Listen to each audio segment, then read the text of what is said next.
할렐루야. 오늘 하나님의 크신 은혜가 오늘 말씀 듣는 여러분들 가운데 함께 하시기를 주님의 이름으로 간절히 축원합니다. 오늘부터는 룻기 2장을 시작하게 될 텐데요, 룻기 2장은 그 모압을 떠난 이 베들레헴으로 다시 돌아온 이 룻과 그 나오미의 인생의 본격적인 삶이 룻기 2장에 기록되어 있습니다. 그러나 하나님의 뜻대로 도착했다고 한들 모든 일이 다 잘 되는 것은 아닙니다.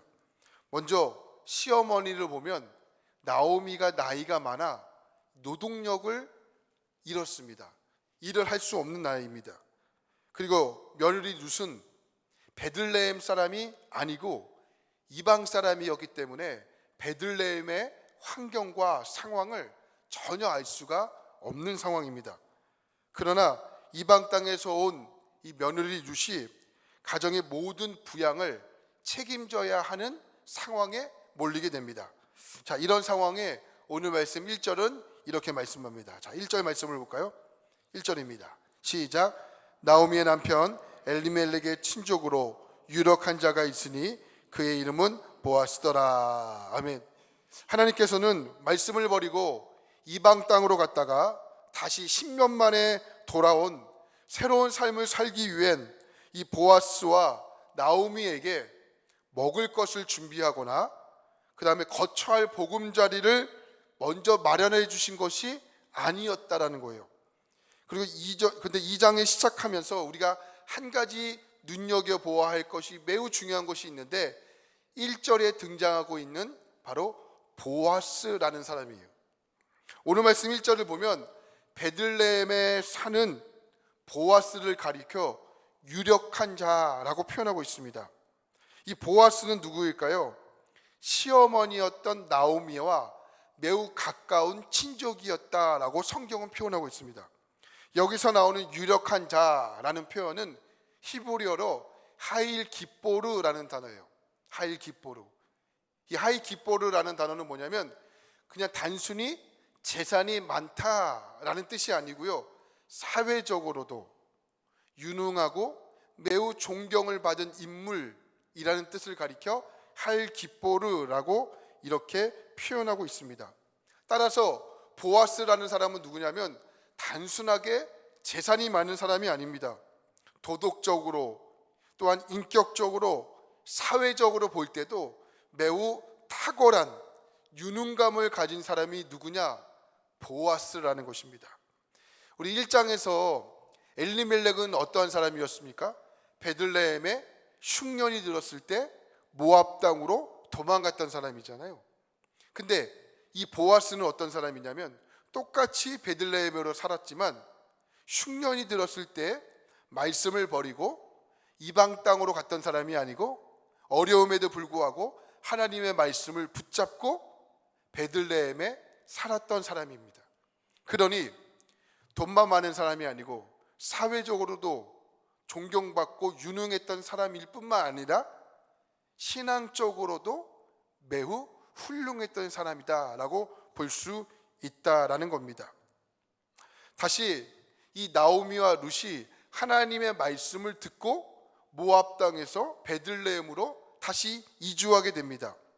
근데 이 이주했더니 하나님께서 준비했던 누구를 만나게 됩니까? 보아스라는 유력한 자를 만나게 됐다라는 겁니다. 근데 이 돌아왔던 시점이 매우 큰 의미가 있어요. 1장 22절 말씀을 보면 이렇게 표현하는데 그들이 보리 추수 시작할 때 베들레헴에 이르렀더라 이렇게 표현해요. 언제요? 보리 추수 시작할 때.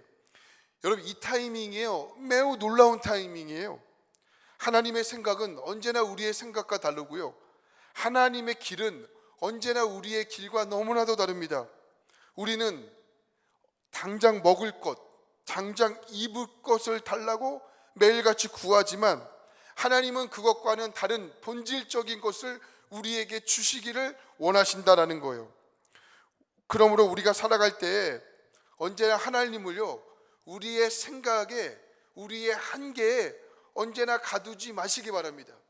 하나님을요 언제나 우리의 마음, 우리의 생각과 우리의 이성에 언제나 가두시는 분들이 계세요. 하나님은 우리의 생각과 다릅니다. 하나님의 길은 우리의 길과 다르다라는 겁니다. 그래야 여러분 하나님이 누구인지를 우리는 늘 정확히 볼 수 있다라는 겁니다. 자, 나오미를 보십시오. 1장 21절의 말씀에 보면 돌아온 다음에, 베들레헴으로 돌아온 다음에 가장 먼저 했던 고백이 뭐냐라면 전능자라는 고백이었어요. 한번 따라해 볼까요? 전능자. 전능자가 히브리어로 뭐냐면 엘샤다이라는 뜻이에요. 이 엘샤다이라는 뜻 말 그대로 전능자라는 뜻이에요. 전능하신 하나님이라는 뜻입니다. 그런데 이런 아름다운 고백을 드렸던 이 나오미에게 하나님께서 야 나오미야 참 아름다운 고백을 했구나 이렇게 말씀하시면서 평탄한 길로 인도하신 것이 아니라는 거예요. 여러분 우리도 이렇게 이런 고백 많이 하지 않습니까? 주일 예배 끝나고 은혜를 받고 정말 기도의 응답을 받으면 우리의 삶이 평탄한 길로 하나님께서 인도해 주실 것 같지만 절대 그렇지가 않습니다. 우리의 하나님의 길은요 우리의 길과 달라요. 하나님의 생각은 우리의 생각과 다릅니다. 오히려 현실이 더 막막해질 때가 있습니다. 당장 어떻게 생계를 이어갈지 모르는 이런 답답한 상황으로 우리의 삶을 몰려고 할 때가 참 많다라는 겁니다. 그런데 하나님은 이런 나오미에게 어떻게 하셨냐면 더 낮은 자리로 하나님께서는 이끌어 가십니다. 그것이 어디냐? 이삭을 줍는 자리예요. 이삭을 줍는 자리로 하나님께서 나오미의 삶을 이끌어 간다라는 겁니다. 이 당시에 이삭을 누가 줍느냐? 죄송합니다. 계층적으로 가장 낮은 사람이 줍는 거예요. 고아와 과부와 이런 계층적으로 가장 낮은 사람들이 여러분 이삭을 줍는 겁니다. 그래서 레위기 19장을 보면 하나님께서 이렇게 말씀하시는데 화면을 보시고 한번 같이 한번 볼까요? 레위기 19장 9절과 10절입니다. 시작. 너희가 너희의 땅에서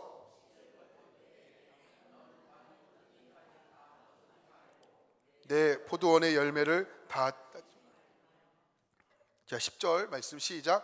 내 포도원의 열매를 다 따지 말며 내 포도원에 떨어진 열매도 줍지 말고 가난한 사람과 거류민을 위하여 버려두라.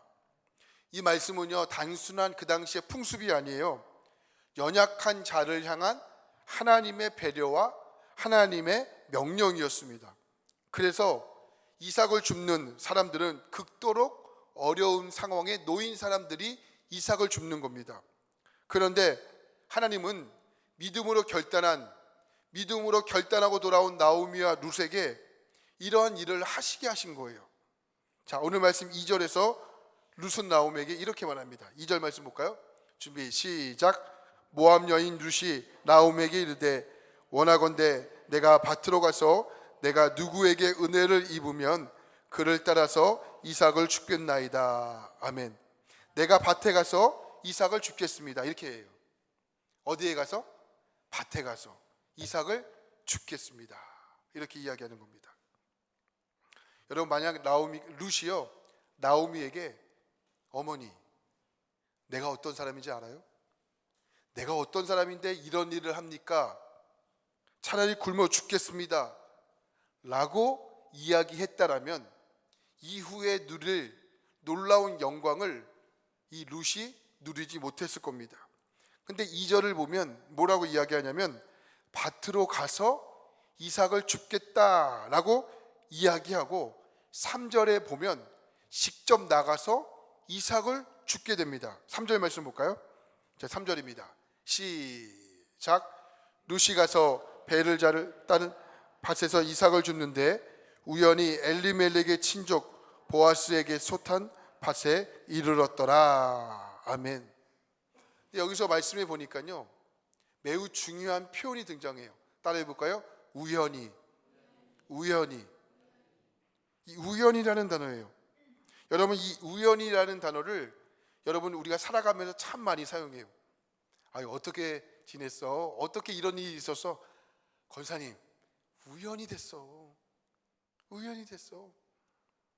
근데 여러분 우리 믿는 사람에게는요 이 우연이라는 단어가요 이게 매우 조심하게 사용하셔야 돼요. 우리는 우연이라고 표현하는 것이 아니고 뭐라고 표현해야 됩니까? 하나님의 인도하심이었어. 하나님의 인도하심이었어. 저도 이렇게 다니다 보면요, 이렇게 신앙이 있고 믿음이 있는 많은 사람들이요, 이 우연이라는 단어를요 자주 사용하는 것을 보게 돼요. 아이, 우연이 됐어. 아이, 우연이 됐어. 아, 운이 좋았어. 아니, 뭐가 운이 좋습니까? 운이 좋은 게 뭐가 운이 좋아요? 하나님의 인도하심이에요. 하나님의 계획하심이라고요.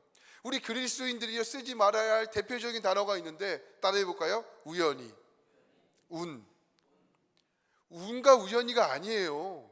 하나님의 계획하심과 하나님의 인도하심이 우리의 삶을 따르는 것이지 뭐가 운입니까? 뭐가 우연이에요? 오늘 말씀해 보니까 이 우연이라는 단어가요, 우리가 사용하는 그 우연이라는 단어가 아니에요. 여러분, 계속적으로 말씀을 살펴볼 건데 하나님께서 이 나오미와 룻을 어떻게 인도하시는지를 잘 보시기 바랍니다. 자, 오늘 1절에 보니까 보아스라는 단어가 이름이 나오는데, 이 보아스라는 단어, 이 보아스라는 이름이 뭐냐면 히브리어로 베아즈라는 단어. 베아즈 뭐냐면 능력 안에 있다라는 뜻이 보아스라는 사람입니다. 자, 우연이라는 단어가 등장하고 있는데 이 우연이라는 단어가 보니까 히브리어로 미크레아라는 거예요. 미크레아. 한번 따라해 볼까요? 미크레아. 미크레아. 야, 여러분, 성경에 보면 참새 한 마리도 우연히 떨어지죠? 참새 한 마리도 운으로 떨어지죠? 아니에요. 성경에 보니까 하나님께서도 참새 한 마리도 하나님의 허락 없이는 떨어지지 않는다라고 분명히 말씀하고 있습니다. 자, 하나님께서는 사람이 마음으로 그 길을 계획할지라도 그 걸음을 인도하시는 분은 누구시다? 하나님이시다. 분명히 말씀하고 있습니다. 그러니까 우리의 삶에서 우연히 일어나는 일처럼 보일지라도 그 일을 이루시고 계획하시는 분이 누구시다? 하나님이시다라고 성경은 분명히 말씀하고 있습니다.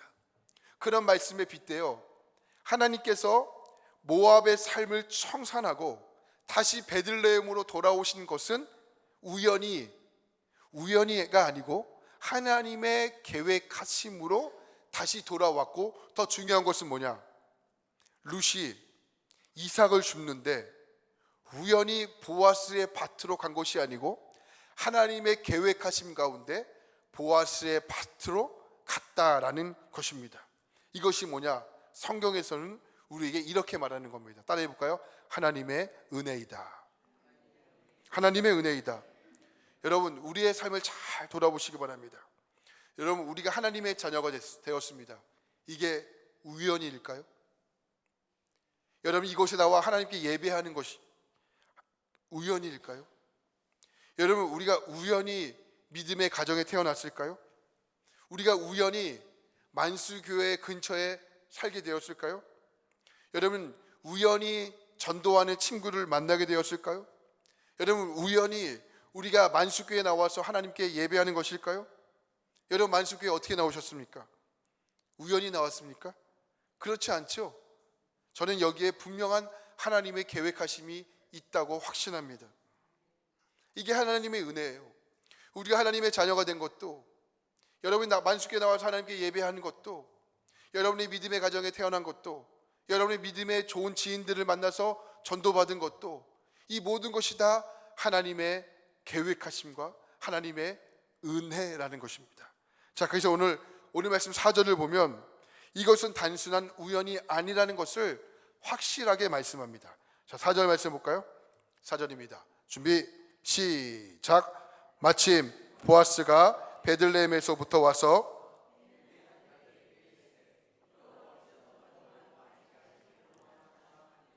그들이 대답하되 여호와께서 당신에게 복 주시기를 원하나이다 하니라. 아멘.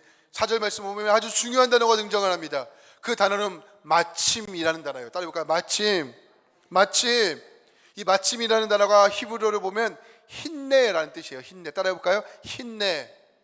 이 힌내라는 단어가 뭐냐면 보라, 주목하다, 이런 뜻이에요. 감탄사입니다. 감탄사예요.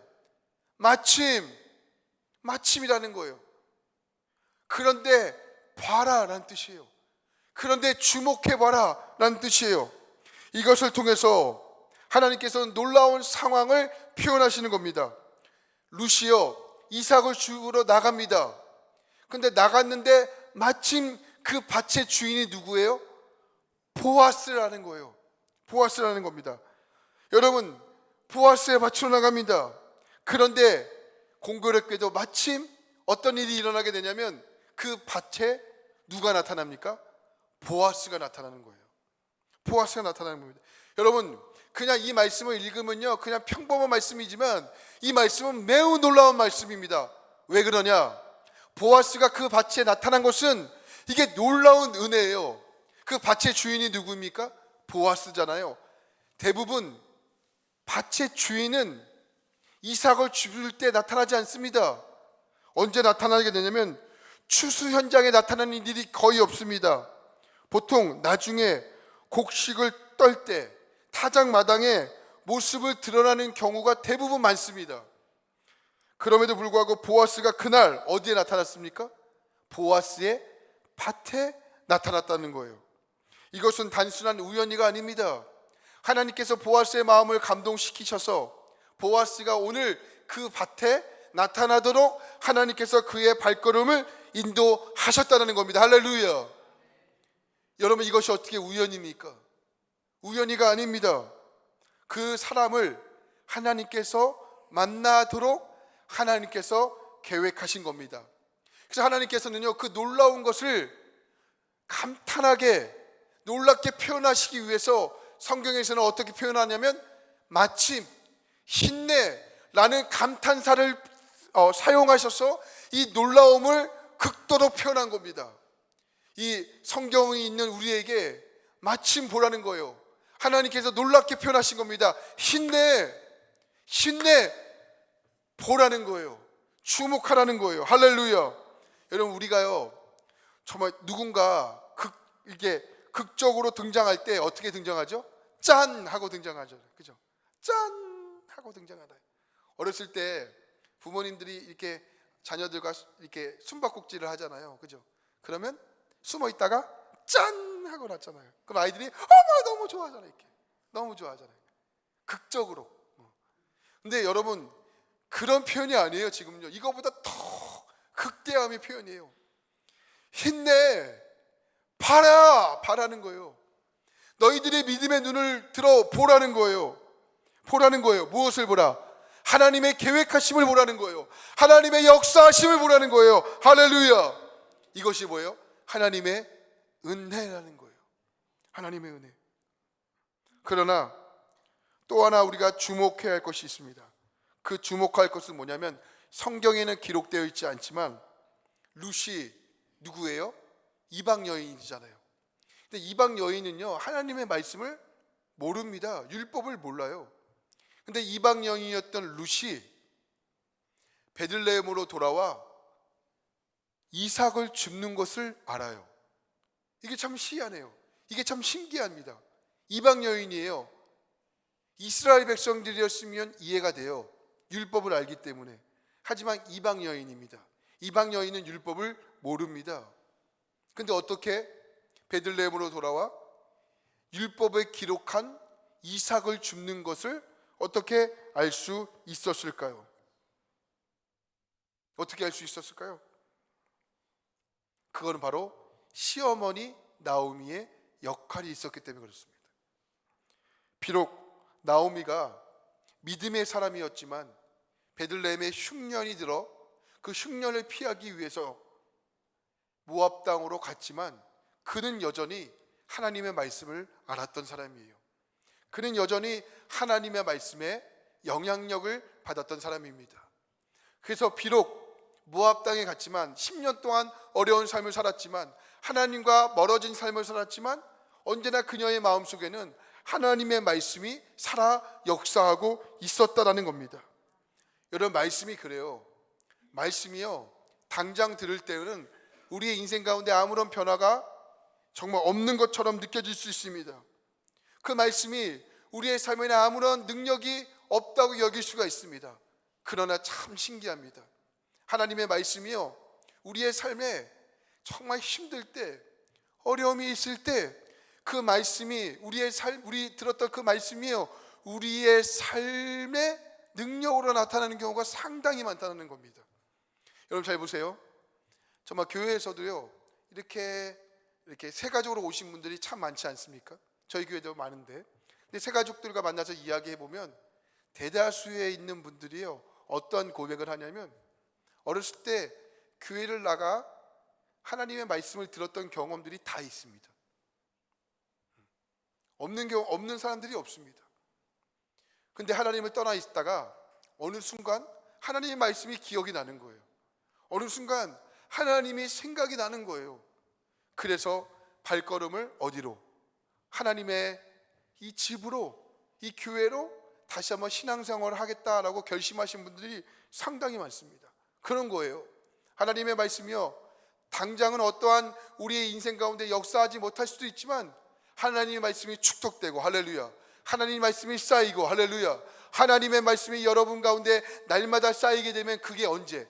우리의 삶의 광야의 생활을 지나갈 때, 우리의 삶에 어려움이 있을 때 하나님의 말씀이 우리의 삶에 놀랍게 역사한다는 겁니다. 할렐루야. 그렇지 않아요? 여러분, 기도하지 않는 분들도요, 우리의 삶에 병이 오거나 우리의 삶에 힘듦이 올 때 기도하지 않는 분들도 기도의 자리를 찾습니다. 그리고 목사님 기도해 주세요. 목사님 기도해 주세요. 여러분, 그런 거예요. 하나님의 말씀이요, 그런 거예요.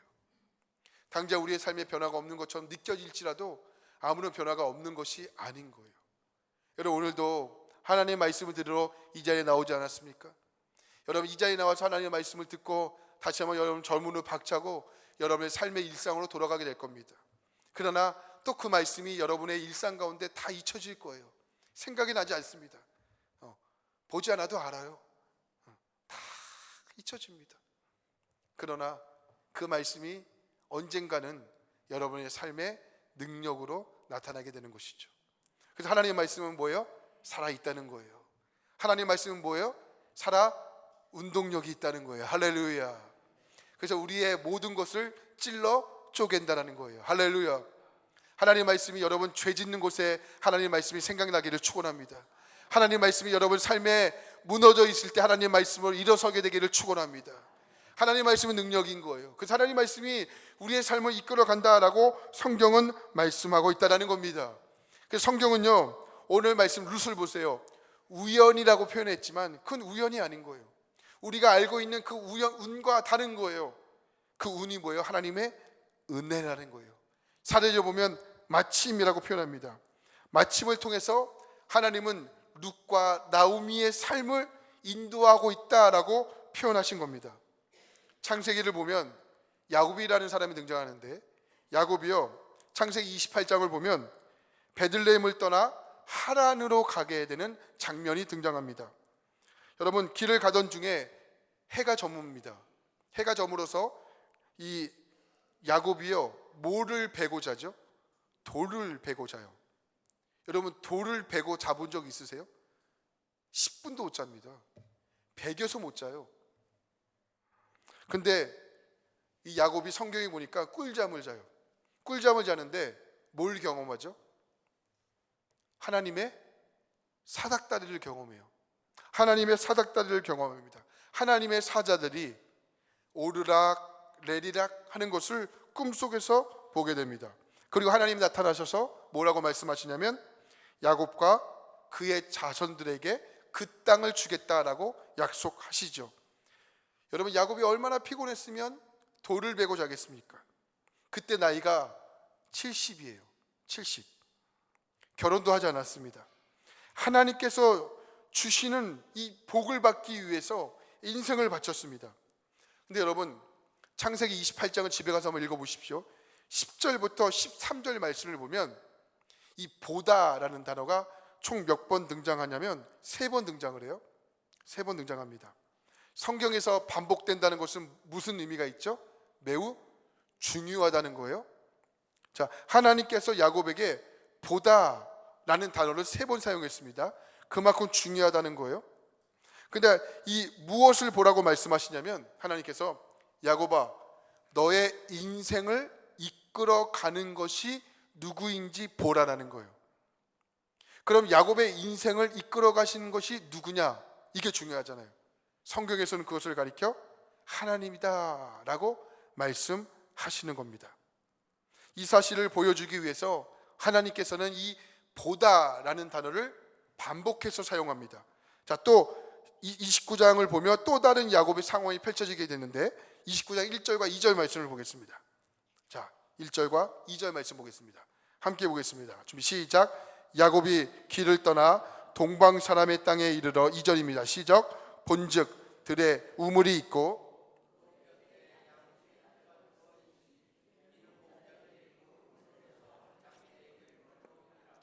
큰 돌로 우물 아기를 덮었다가, 여기도 보면 2절 말씀에 본즉이라고 되어 있죠. 이거는 가게 이름 본죽이 아니에요. 할렐루야. 보다라는 단어예요. 보다.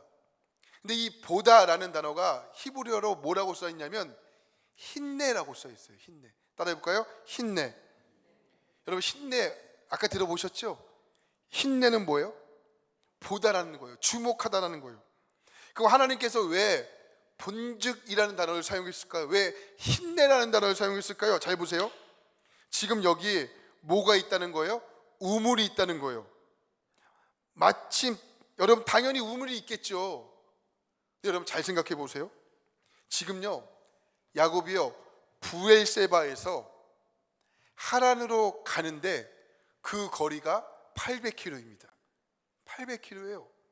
굉장히 멉니다. 결코 쉽게 이동할 수 있는 거리가 아닙니다. 그리고 야곱의 나이가 몇 살이에요? 70살이에요. 나이가 많습니다. 내비게이션 있어요? 없어요. 티맵 있어요? 없어요. 그러니까 검색해서 찾을 수 있는 시대도 아닙니다. 그런데 야곱이 우물을 발견하게 되고 그곳에서 누구를 만나게 되냐? 29장 6절 말씀 보니까 한번 볼까요? 29장 6절 시작. 야곱이 그들에게 이르되 그가 평안하냐? 이르되 평안하니라. 그의 딸 라헬이 지금 양을 몰고 오느니라. 이렇게 말합니다. 누구를 만나요? 라헬을 만납니다. 우연히 만날까요? 우연히 만났을까요? 아니에요. 29장 2절에서 하나님께서 무슨 단어를 사용해요? 힌내, 보라라는 거예요. 야곱의 인생을 하나님께서 인도하시는 것을 하나님께서 야곱을 통해서 말씀하시는 거예요. 보라라는 거예요. 내가 너의 삶을 어떻게 인도하시는 것을 보라라는 거예요. 그리고 나서 6절 말씀 보니까 누구를 만나요? 라헬을 만나요. 할렐루야. 라헬을 만납니다. 그러니까 하나님께서 야곱의 인생 가운데 지금 내가 너의 인생을 인도해 가는데 주목하라는 거예요. 주목하고 내가 가는 길을 잘 따라가라는 거예요. 그런데 6절 말씀 보니까 그 길을 따라가자 누구를 만납니까?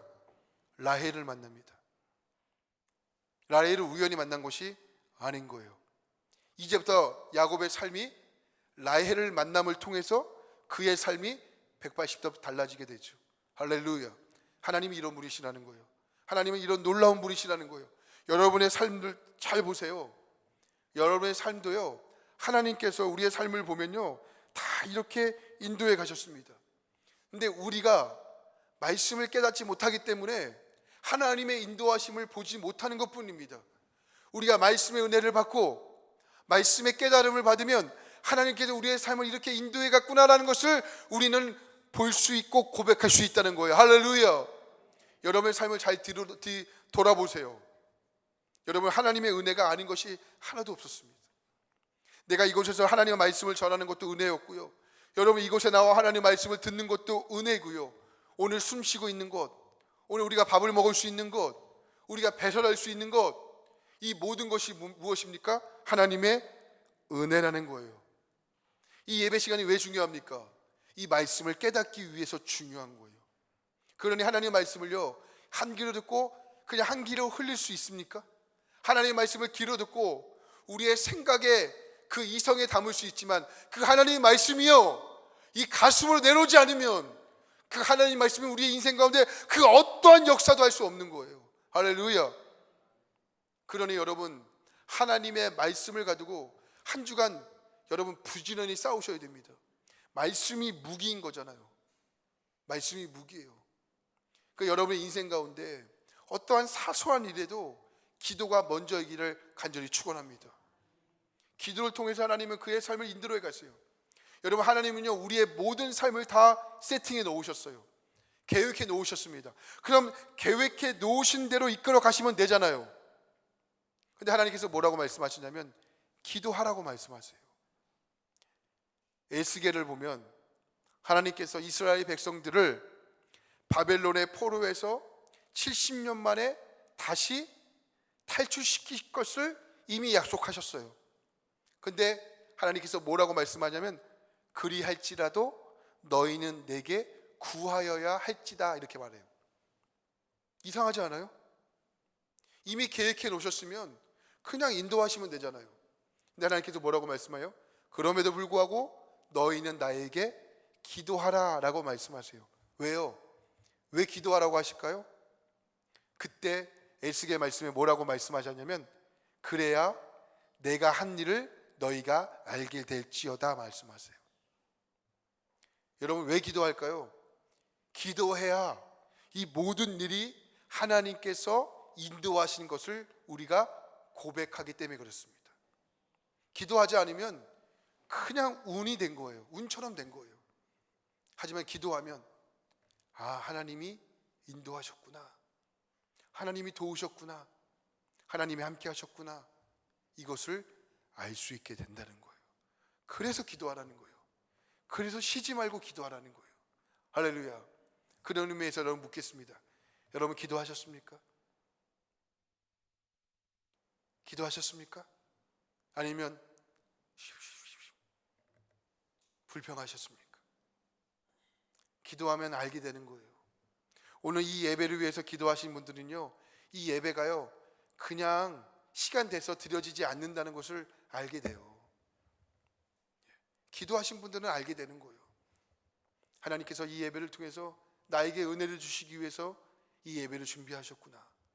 하지만 기도하지 않고 그냥 이 자리에 앉아있는 분들은 죄송해요, 그냥 시간이 되었으니까 앉아있으면 그냥 예배가 되는구나 라고 생각하는 거예요. 하지만 기도하시는 분들은 알게 되는 거예요. 무엇을요? 하나님께서 이 예배를 통해서 나에게 은혜를 주시는 거구나, 이 예배를 통해서 나에게 은혜를 주시기 위해서 이 예배를 하나님께서 준비시켜 주시는 것이구나, 알게 되는 거죠. 그러니 기도하라는 거예요. 할렐루야. 여러분 가운데 기도가 우선되길 축복합니다. 기도가 일어나게 되길 축복합니다. 기도를 통해서 하나님의 인도하심을 구하는 인생이 되기를 예수 그리스도의 이름으로 간절히 축원합니다. 말씀을 정리합니다. 우리의 삶에 수많은 우연이 있습니다. 우연히 만난 사람, 우연히 간 장소, 우연히 들은 말씀. 그러나 하나님은 우리에게 분명히 말씀합니다. 그것은 결코 우연이 아니라는 거예요. 하나님의 인도하심이라는 겁니다. 룻이 우연히 보아스의 밭에 간 것 같지만 우연이 아닙니다. 하나님께서는 힘내, 마침이라는 단어를 사용하시면서 우리 가운데 말씀하는 겁니다. 보라, 내가 너의 삶을 인도했다. 주목해보라, 내가 너의 삶을 인도해 갔다라는 겁니다. 할렐루야. 저는 여러분의 삶에 하나님의 인도하심을 날마다 구하는 삶이 되기를 축원합니다. 저는 여러분의 삶에 하나님의 인도하심을 날마다 목도하게 되기를 축원합니다. 저는 여러분의 삶에 날마다 하나님의 인도하심을 고백하는 인생이 되기를 축원합니다. 하나님의 인도하심을 구해야 돼요. 하나님의 인도하심을 바라봐야 됩니다. 하나님의 인도하심을 목도해야 합니다. 그러나 그 중심에는 무엇이 있어야 되냐? 기도가 있어야 됩니다. 한번 따라해 볼까요? 기도가 있어야 된다. 기도가 있어야 된다. 기도가 있어야 하나님의 인도하심과 하나님의 일하심을 고백할 수 있는 겁니다. 여러분, 한 주간이 새롭게 시작되죠. 여러분의 한 주간의 새로운 시작을 여러분 말씀과 기도로 날마다 승리하시고, 날마다 기도와 말씀이 여러분의 인생 가운데 정말 귀중한 기둥과 같은, 중심의 인생의 축과 같은 그런 정말 인생을 살아내는 저와 여러분의 삶이 될 수 있기를 주님의 이름으로 간절히 축원합니다. 아멘. 우리 이 시간 함께 말씀을 붙잡고 기도하기를 원합니다. 하나님, 오늘 말씀을 들었습니다.